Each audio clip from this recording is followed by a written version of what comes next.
Segundo vídeo, abordando sobre o tema depressão e solidão. Vou citar aqui 3 exemplos da Bíblia, de acordo com o Espírito Santo de Deus, para vencer a solidão. Atenção, amados e amadas. Solidão, o sentimento de estar completamente sozinho, sem ninguém que entenda, mesmo no meio da multidão, como eu já citei. Como combater esse grande vazio? A Bíblia te diz a você: a solidão pode ser vencida, a depressão também. Você não está sozinho, contudo sempre contigo. Contudo sempre estou contigo. Tomas a minha mão direita e me sustens. Salmo 73, verso 23. Se você aceitou Jesus como Salvador, se arrependendo dos seus pecados, Ele estará sempre com você. Não tenha medo, não. Jesus lhe entende e nunca lhe vai abandonar em momento algum. Jesus tem poder para preencher o vazio em seu coração. Não se isole, não desista, lute. É melhor ter companhia do que estar sozinho, porque maior é a recompensa do trabalho de 2 pessoas. Eclesiastes, capítulo 4, verso 9. Deus tem boas amizades preparadas para você, mas você precisa fazer sua parte, amado e amada, aquele acometido de depressão e solidão. Saia de casa, faça o esforço e invista nas amizades que ajudam, não resolvem, mas ajudam. Vá para a igreja, procure conhecer os irmãos. Amigo verdadeiro existe, você somente precisa procurar no lugar certo. Se você procurar na igreja, encontrará pessoas que lêem a Bíblia. Não tenha medo do silêncio, não ande ansiosos por coisa alguma, mas em tudo, pela oração e súplica, e com ação de graças, apresente seus pedidos ao Pai. E a paz de Deus, que excede todo entendimento, guardará o coração e a mente de vocês em Cristo Jesus. Filipenses capítulo 4, versos 6 e 7. Dá um momento aí, amados e amadas. Quero explicar para vocês o que é isso. O que é isso? Explicar para os amados e amadas, para não pensarem que ser pregador é balanceado. Isso aqui é uma prova de votos, de pobreza e obras. Como? Sim. Em vez de eu ter um Rolex aqui, que vale 25 mil reais, 15 mil reais, 5 mil reais, eu uso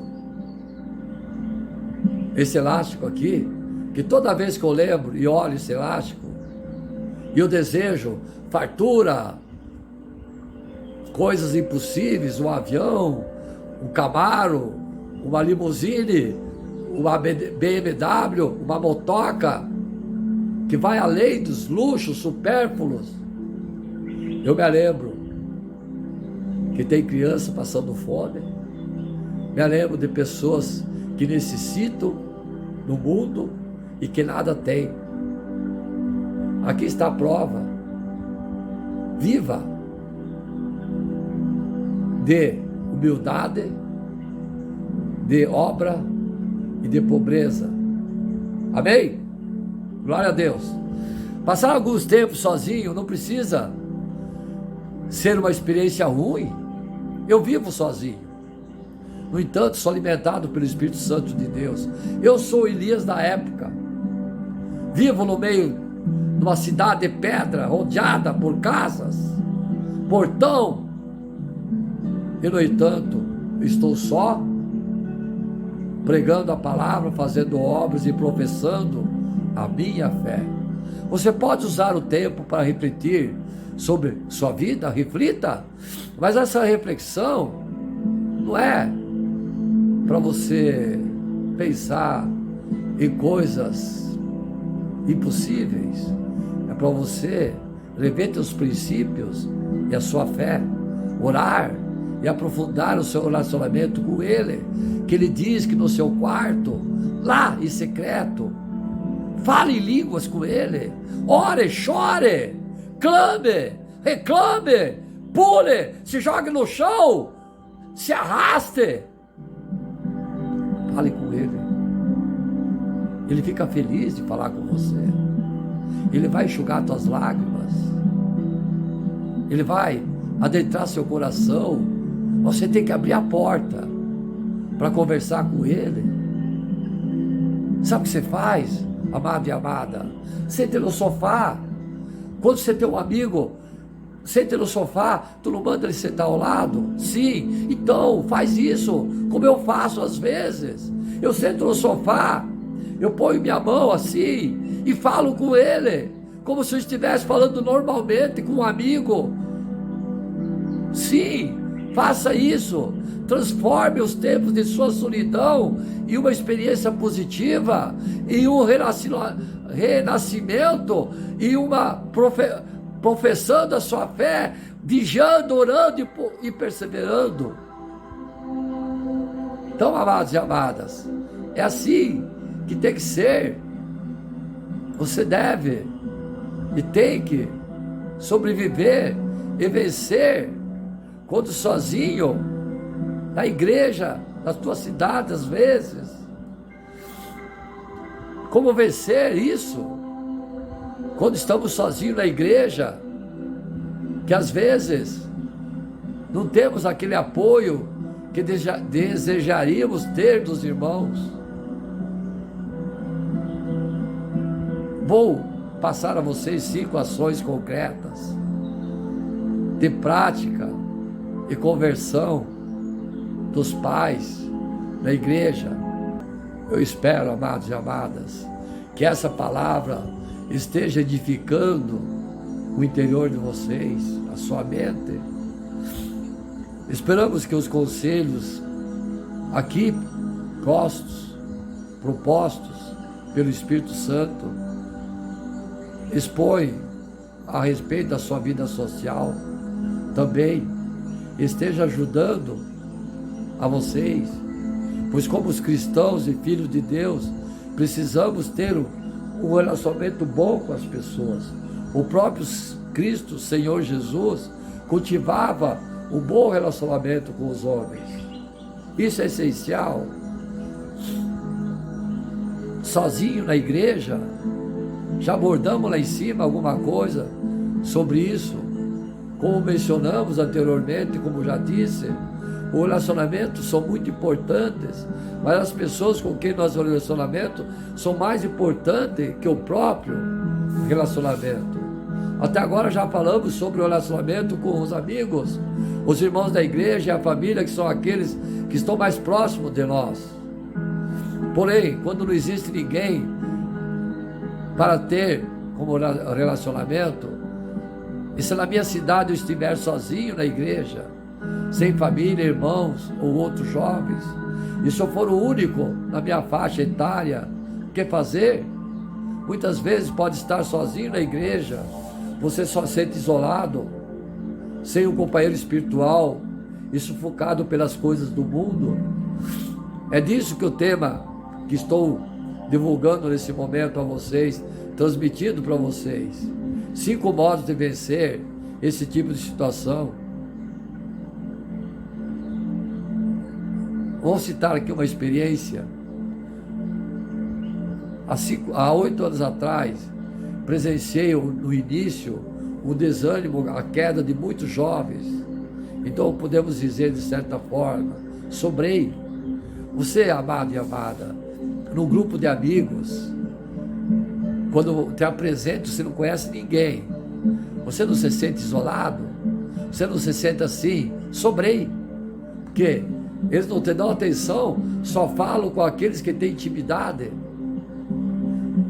Durante minha vida cristã, que sempre os versículos me fazem agir e me sustenta, é esse, atenção: buscai, pois, em primeiro lugar o seu reino e a sua justiça, e todas essas coisas vos serão acrescentadas.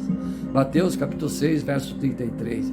Vou repetir, amados e amadas: buscai, pois, em primeiro lugar o seu reino e a sua justiça, e todas essas coisas vos serão acrescentadas. Mateus capítulo 6, verso 33. Talvez tenha vivido uma experiência como a minha, em que os jovens desanimaram e pararam de se reunir.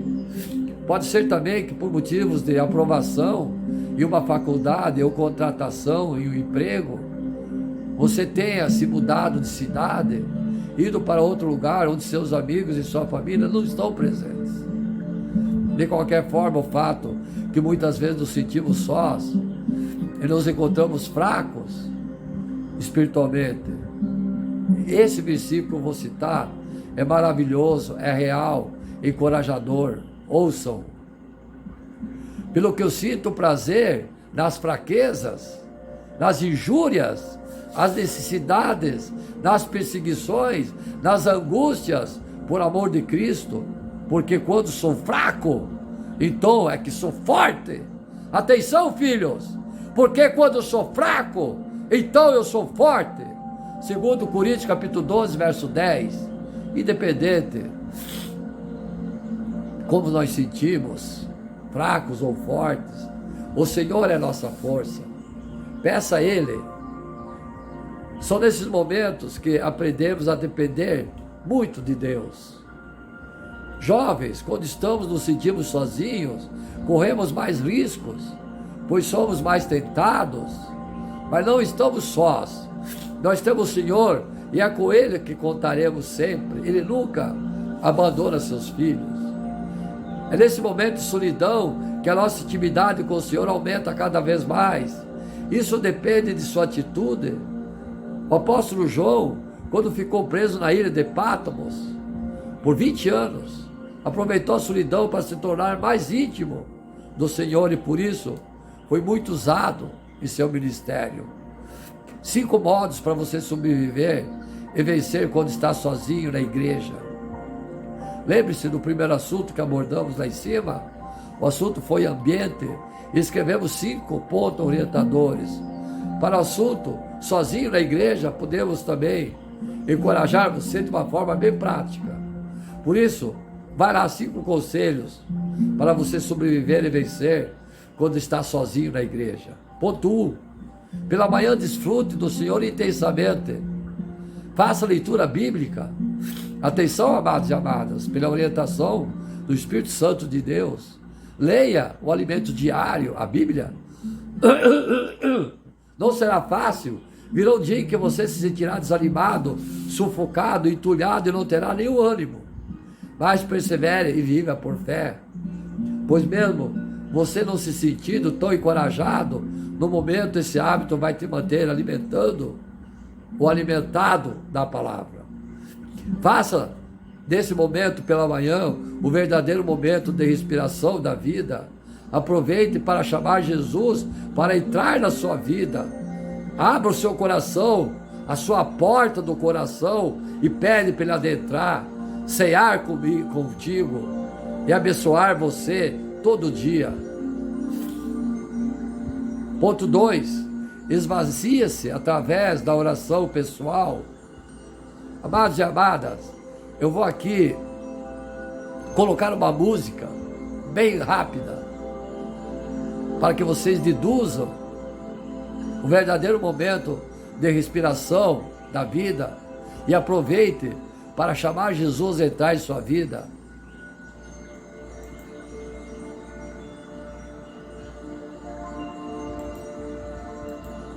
Deu zebra, não deu certo, tá? Desculpe, falha técnica. Ponto 2. Esvazia-se através da oração pessoal. A oração é muito importante, pois através dela, os entulhos que impedem o rio da vida fluir em você serão retirados. Os nossos entulhos podem ser várias coisas, amados e amadas, grandes ou pequenas, são itens que às vezes nem percebemos. Exemplo, as preocupações diárias, os anseios, os medos, as aflições, as atividades que ocupam o nosso tempo ao extremo, as dúvidas que entram no nosso coração, pensamentos vãos ou atividades desnecessárias. O inimigo, amado e amada, usa todas essas coisas para construir a nossa vontade de estar, para consumir a nossa vontade de estar na presença de Deus.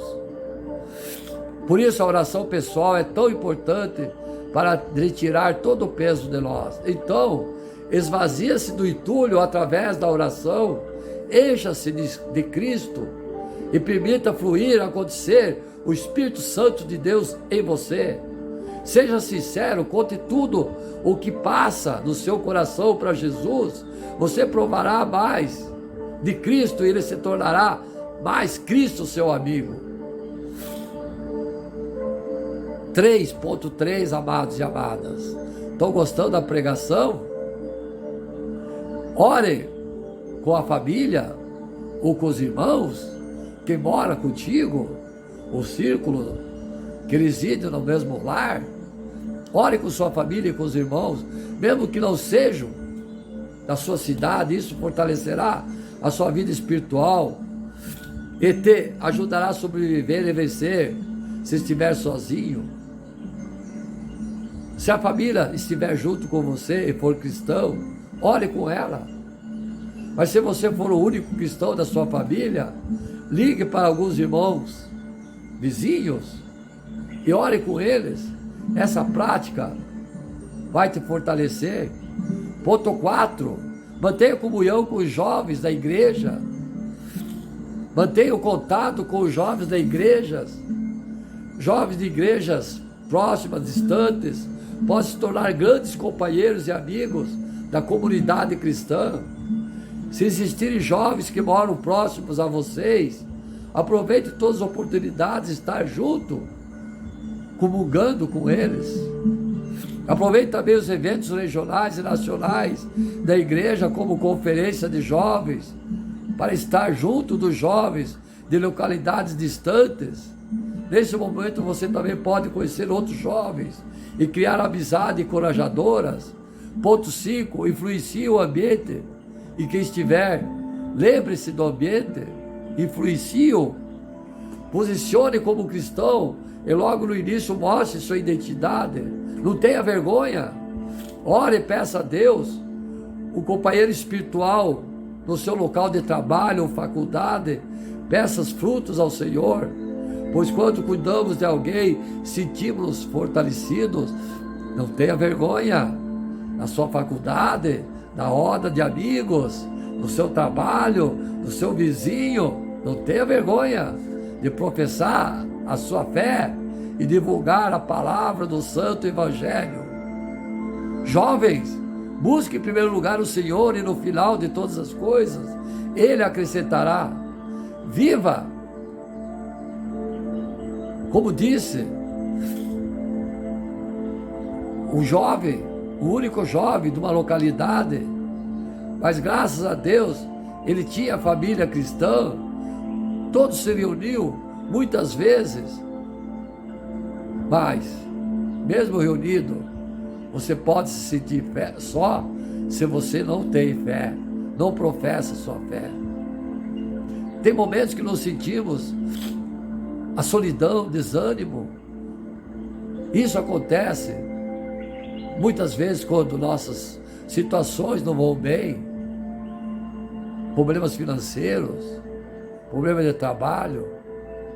Acredito também que o Senhor utiliza coisas para testar, pois a nossa vida, ela é erigida por altos e baixos, sabores de sabores. Sinto muito com a mudança de alguém quando busca o Senhor e não encontra, porque lhe falta fé. Muitas coisas boas, abençoadas, foram dadas por eles a você e você não sabe ou não quer saber. Vou fazer aqui um parágrafo. Você já, irmão, andando no tráfego, passou um carro, você falou, vixe, quase me pegou, que sorte que não me pegou.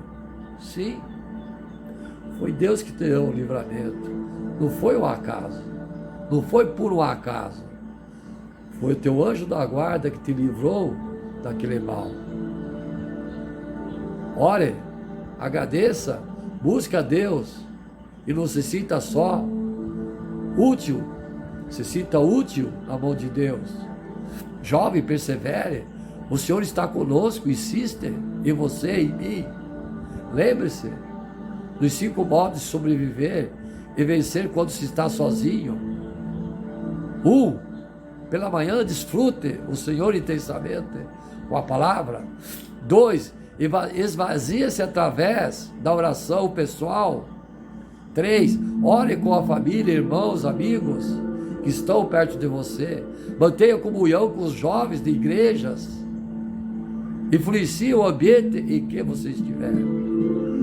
Pratique-os e certamente você será abençoado pela vida de Deus. Você conseguirá sobreviver e vencer enquanto permanecer sozinho na igreja da sua cidade. Isso também permitirá que você seja fortalecido com o Espírito Santo de Deus para pregar o Evangelho, não ter vergonha e trazer novos jovens amigos, novas almas a Deus. Compartilhe, amados e amadas, essa palavra. Depressão e solidão. Como lidar com a solidão?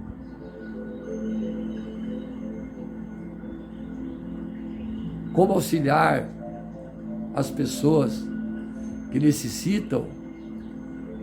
Solidão é um sentimento no qual uma pessoa sente uma profunda sensação de vazio, isolamento.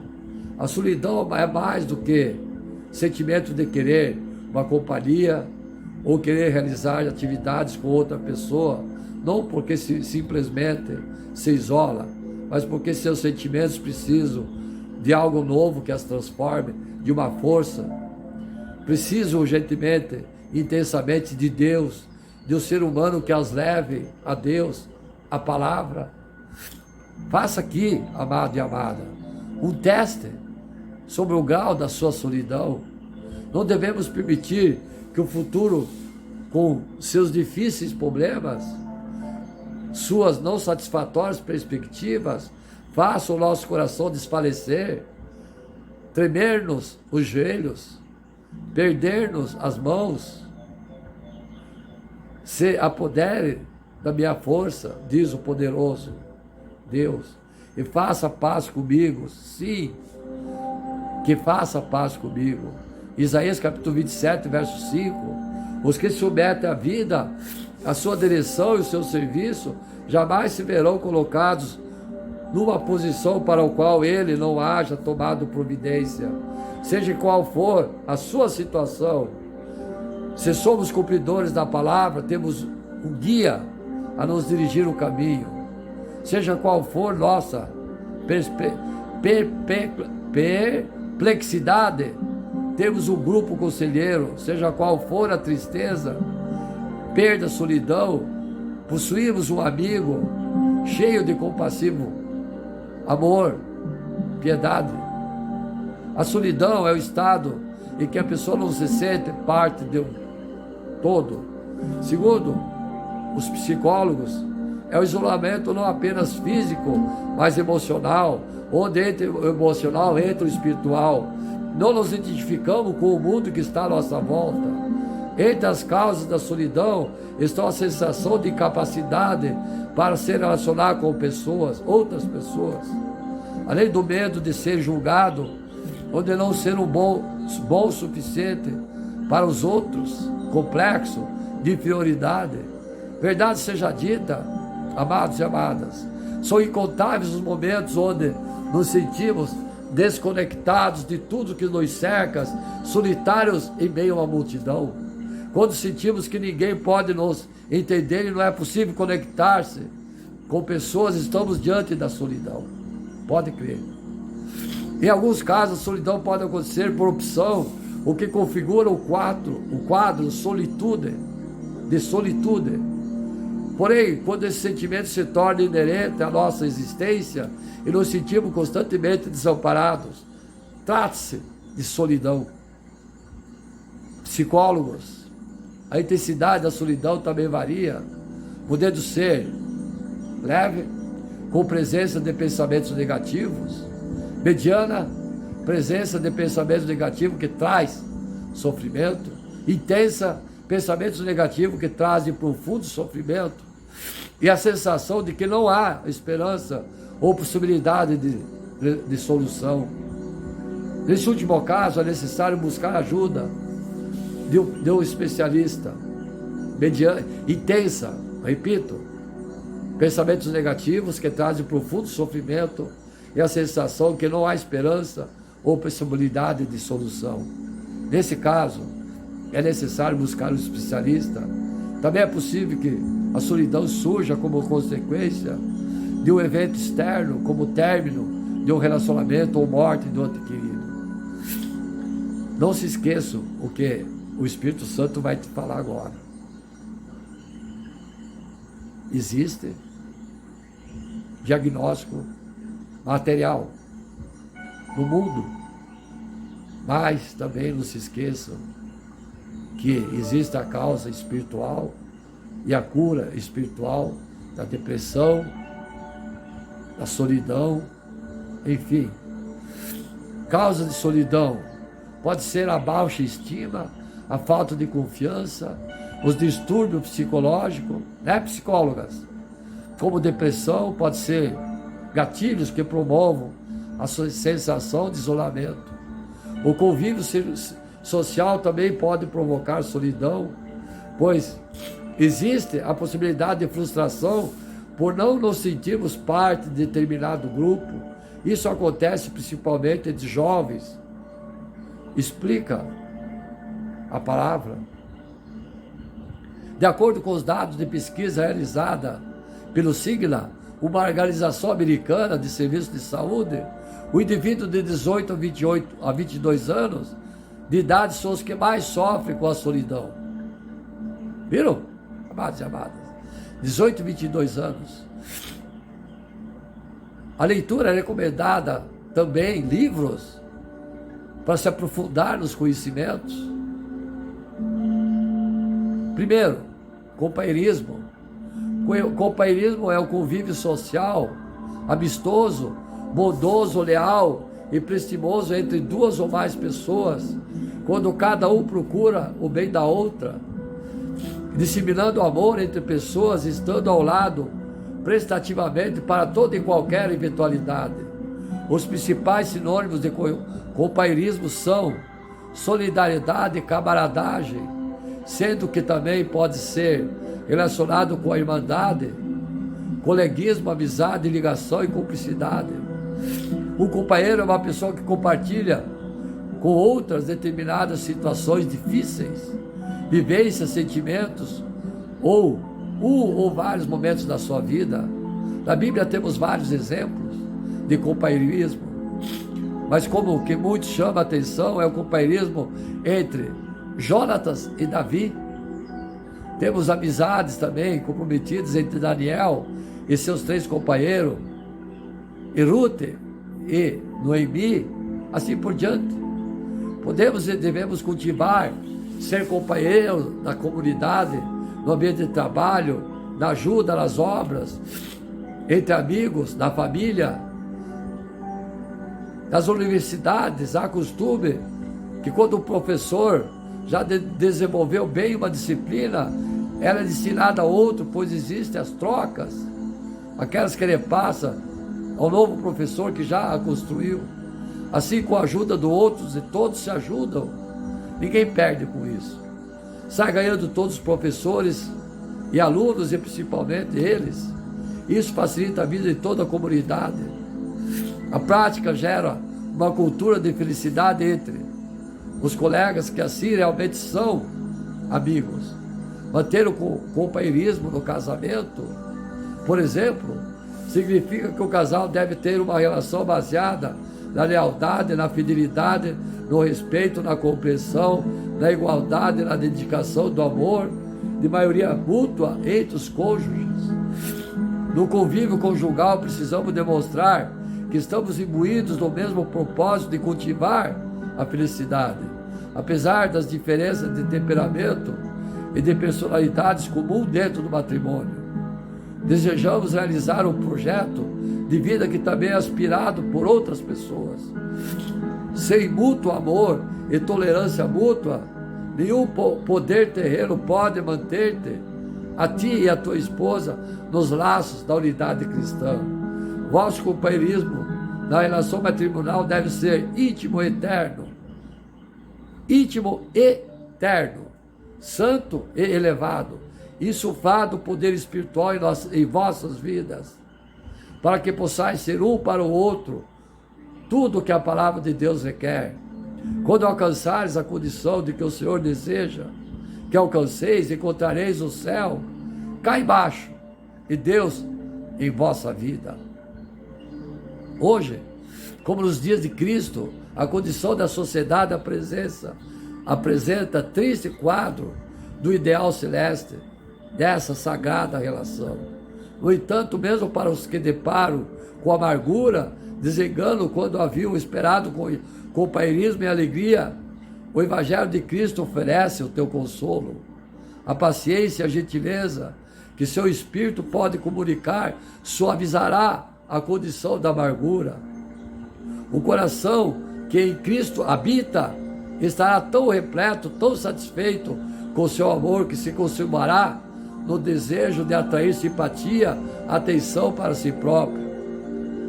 E pela entrega da alma de Deus, sua sabedoria pode realizar que a sabedoria humana deixa de fazer.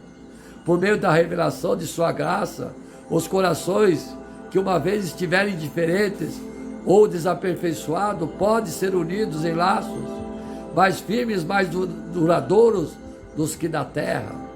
Os áureos laços do amor que suportará o calor das provações. E um verso da Bíblia sobre a amizade necessária para o companheirismo diz assim: não façais por contenda ou por vanglória, mas com humildade cada um considere os outros superiores a si mesmo. Não colhe cada um somente para o que é seu, mas para qual também, para que é dos outros. Filipenses capítulo 2, verso 3 e 4. Segundo, a vida de solteiro é boa para algumas pessoas, mas não é recomendável. Deus, quando criou o ser humano, criou um casal, é apenas um casal. Se desse a opção firme de solteiro, teria criado certamente um casal e mais um outro homem e outra mulher para ficarem separados um do outro. Muitos argumentos, mas Jesus foi solteiro? Pois bem, é de se lembrar que havia uma certa quantidade de mulheres servindo o Mestre ao longo de seu ministério, e sem elas, ele não teria conseguido alcançar seu objetivo. Não era casado, mas as mulheres estavam lá o tempo todo. Portanto, pelo contrário de atrapalhar o ministério, elas o completavam, eram essenciais e necessárias. Entre essas mulheres estavam sua mãe, Maria Madalena, sua mãe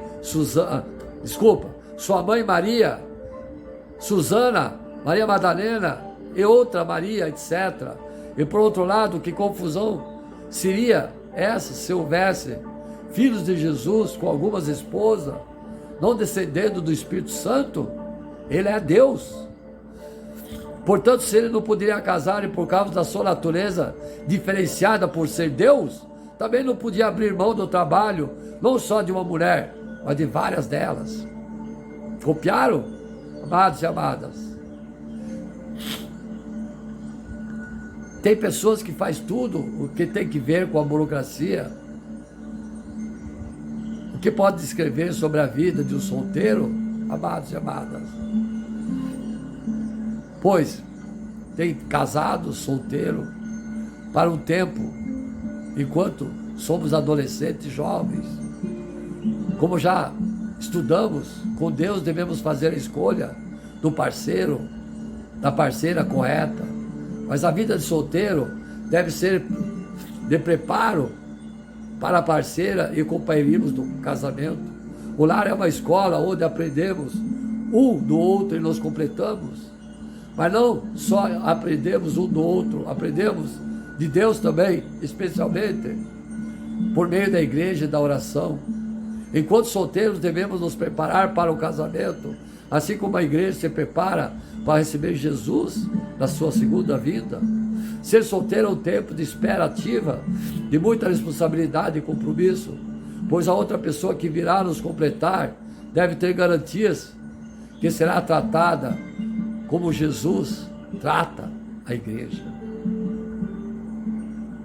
Mas é melhor se casar com uma pessoa cristã do que ficar solteiro. Isso também é óbvio, mas é recomendável ainda. Há momentos em que a vida fica muito difícil, estar só. Por exemplo, uma doença, na crise. E também quando tudo vai bem, é bom trocar ideias com quem você pode confiar e se conhece há muitos anos.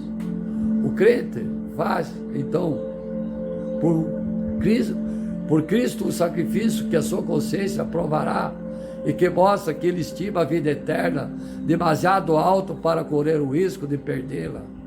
Sente que melhor lhe é permanecer solteiro do que ligar seus interesses por toda a vida com uma pessoa que prefere o mundo do que Jesus, o que buscaria levar para longe a cruz de Cristo. O perigo de dedicar o afeto aos incrédulos, porém, não é avaliado.